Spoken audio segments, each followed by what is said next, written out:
Hey everyone, இன்னைக்கு October 14 and இன்னைக்கு world standards டே. என்னைக்காவது நீங்க யோசிச்சு பார்த்துருக்கீங்களா, நம்ம பேப்பர் ஏன் ஒரே சைஸ்ல இருக்கு, ஏன் A4 A3 அப்படிலாம் இருக்குன்னு சொல்லிட்டு. எப்படி நம்ம எல்லாரோட சார்ஜரும் எல்லா ப்ளக் பாயிண்ட்லயும் கனெக்ட் ஆக்க முடியுது அப்படின்னு யோசிச்சு பார்த்துருக்கீங்களா? இது எல்லாத்துக்குமே பின்னாடி இந்த வேர்ல்டுல ஹிடன் ரூல்ஸ் நிறைய இருக்கு.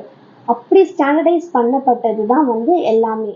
1946ல 25 கண்ட்ரீஸ் லண்டன்ல மீட் பண்ணி எல்லாத்துக்குமே ஒரு ஸ்டாண்டர்டைசேஷன் வேணும் அப்படின்னு சொல்லிட்டு இன்டர்நேஷனல் ஆர்கனைசேஷன் ஆஃப் ஸ்டாண்டர்டைசேஷன் அப்படின்னு சொல்லி அவங்க ஸ்டார்ட் பண்ணாங்க.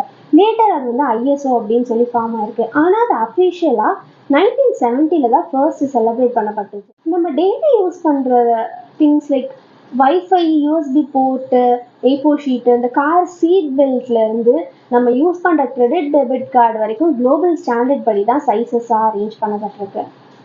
இந்த மாதிரி நம்ம சுற்றி செட் பண்ணி வச்சுருக்க ஸ்டாண்டர்ட்ஸ் தான் எல்லா இடத்துலையுமே நம்ம ஈஸியாக ஆக்சஸ் பண்ணுறதுக்கும் ஈஸி கோயிங்காக இருக்கிறது. இப்போ நம்ம 4G 5G யூஸ் பண்ணுறோம்ல, இதுக்கு கூட ஸ்டாண்டர்ட்ஸ் இருக்குது. நம்ம யூஸ் பண்ணுற எல்லா பொருளுக்குமே இந்த மாதிரி தான் இருக்கணும்னு சொல்லிட்டு ஒன்று அமைச்சிருக்காங்கல்ல. இது நம்ம ஈஸி கோயிங்காக மட்டும் இல்லாமல் நிறைய விஷயத்தில் நம்ம லைஃபுமே சேவ் பண்ணுது. ஃபார் எக்ஸாம்பிள் இந்த டிரான்ஸ்போர்ட்டேஷன், இந்த கன்ஸ்ட்ரக்ஷன்லாம் பார்த்தீங்கன்னா அதுக்கேற்ற ஸ்டாண்டர்டில் இருக்கும் போது தான் நமக்கு ஒரு கரெக்டான விஷயம் கிடைக்குது.